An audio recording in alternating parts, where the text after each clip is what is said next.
अस्सलामु अलैकुम रहमतुल्लाहि व बरकातुहू। मोहतरम सामीन व हाज़रीन, आज का ये वीडियो तमाम मुसलमान भाई के लिए बहुत ही अहम और बहुत ही ख़ास वीडियो है, क्योंकि आज मैं हदीस के ज़रिए आपको बताऊंगा कि 3 ऐसे लोग हैं जिनकी नमाज कबूल नहीं हुआ करती है। यानी 3 ऐसे लोग हैं जिनकी नमाज को रब तबारका व ताला कबूल नहीं फरमाता है। आखिर वो 3 लोग कौन कौन हैं जिन लोगों की नमाज को रब कबूल नहीं फरमाता है, उसकी वजह क्या है? तो आज मैं पूरी बात आपके सामने रखूंगा। लेकिन अगर आपने अभी तक हमारे इस चैनल को सब्सक्राइब नहीं किया है तो चैनल को जरूर सब्सक्राइब कर लें, ताकि इस तरह से दीनी मालूमात का अपडेट आप हज़रात तक पहुंचता रहे। तो मोहतरम सामीन व हाज़रीन, आइए चलते हैं सीधे वीडियो की जानिब कि आखिर वो कौन लोग हैं, वो कौन 3 ऐसे लोग हैं जिनकी नमाज को रब तबारका व ताला कबूल नहीं फरमाता। और कबूलियत तो दरकिनार, 3 ऐसे लोग हैं जिनकी नमाज जो है उसके सर से एक बालिश्त भी ऊपर नहीं जाती। यानी एक बालिश्त यूं समझ लें कि यहां से यहां तक ये एक बालिश्त है।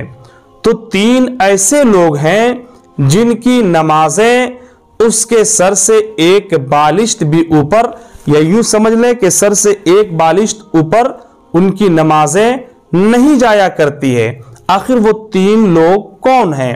तो उनमें से सबसे पहला वो शख्स है, सबसे पहला वो इमाम है जिस इमाम को मुक्तदी हजरात नापसंद करते हों, और नापसंदीदगी की जो वजह हो वो ये है कि इंद शरा वो काबिले गिरफ्त कोई ऐसा काम किया हो जिसकी वजह से मुक्तदी हजरात ऐसे इमाम को नापसंद करते हों।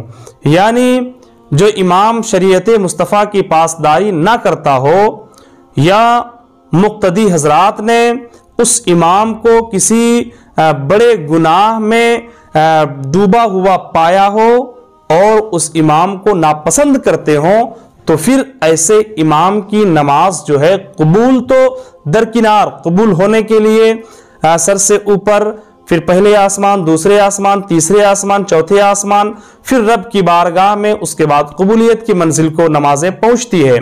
लेकिन ऐसे इमाम की नमाज जो है कबूलियत तो दरकिनार, सर से एक बालिश्त ऊपर तक भी नहीं जाती है, जिस इमाम को मुक्तदी हजरात नापसंद करते हों। अब ये नापसंदीदगी बुग़्ज़ व इनात और हसद ये नहीं है। यानी ऐसा नहीं कि किसी को इमाम से बुग़्ज़ है, नफरत है, दुश्मनी है, ज़ाती जो है वो हसद है, इस वजह से नापसंद करता हो, तो फिर ये उसके लिए माने नहीं है। यानी ऐसा नहीं है कि अगर किसी इमाम से अगर कोई बुग़्ज़ व इनात ज़ाती तौर पे रखता हो तो फिर उसकी नमाज कबूल नहीं, बल्कि वो काबिले गिरफ्त या इंद शरा उसने कोई ऐसा काम किया हो जो काम नाजायज़ व हराम हो और उसने किया हो, और उस काम की वजह से उस इमाम को मुक्तदी हजरात नापसंद करते हों, तो फिर ऐसे इमाम की नमाज रब की बारगाह में कबूल नहीं होती है। और दूसरा, वो औरत जिस औरत का शौहर नाराज हो और उसी नाराजगी के आलम में शौहर रात तन्हा गुजारे, तो फिर ऐसी औरत जो है, ऐसी औरत की नमाज रब की बारगाह में कबूल नहीं होती है। लेकिन आजकल देखा जाता है, ये बात बहुत आम सी हो गई है कि छोटी सी घरेलू मामलात में लेकर के जो है वो हमारी माएँ और बहनें अपने शौहरों से वो लड़ जाती है, झगड़ जाती है और दुश्मनी पैदा कर लेती है। फिर बहुत दिनों तक जो है दोनों में ताल्लुकात अच्छे नहीं हो पाते हैं, दोनों एक दूसरे से रूठे हुए रहते हैं, दोनों एक दूसरे से नाराज रहते हैं।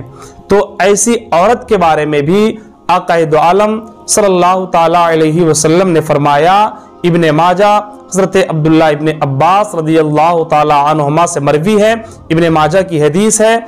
आक़ाए दो आलम सल्लल्लाहु अलैहि वसल्लम फरमाते हैं कि ऐसी औरत की भी नमाज जो है वो उसके सर से एक बालिश्त भी ऊपर नहीं जाती। यानी ऐसी औरत की नमाज قبول نہیں ہوتی ہے۔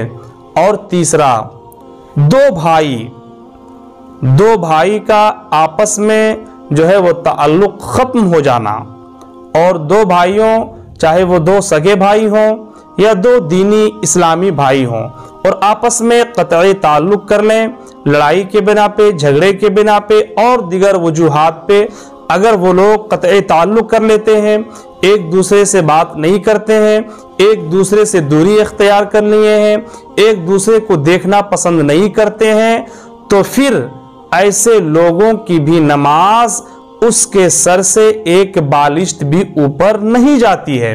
یعنی جو لوگ رشتے کو توڑتے ہیں، قطعی تعلق کرتے ہیں، تو پھر ایسے لوگوں کو رب ناپسند فرماتا ہے، اور ایسے لوگوں کی عبادتیں بھی رب کی بارگاہ میں قبول نہیں ہوتی ہے، کیونکہ رب تبارک و تعالی نے صلہ رحمی کا حکم فرمایا ہے، یعنی آپسی تعلقات اچھے بنانے کے تعلق سے رب نے حکم فرمایا ہے۔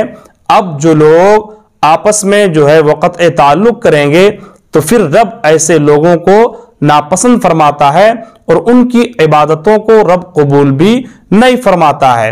اس لیے ہمیں چاہیے کہ اگر دنیاوی معاملات کو لے کر کے کسی وجہ سے آپسی اختلافات ہو جائے تو پھر ہمیں جو ہے وہ آپسی معاملات ٹھیک کر لینے چاہیے، اور اپنے دل سے بغض، حسد، کینہ، عداوت سب ہمیں نکال پھینک کر کے جو ہے ہم ایک دوسرے کے ساتھ مل کر کے رہیں۔ آپ جب مل کر کے رہیں گے تو ایک اچھا انسان بنیں گے، نیک مسلمان بنیں گے۔ ہم مراف حضرات دل سے دعا کریں کہ رب تبارک و تعالی ہم تمامی حضرات کو اچھا انسان، نیک مسلمان بننے کی توفیق عطا فرمائے۔ السلام علیکم ورحمۃ اللہ وبرکاتہ۔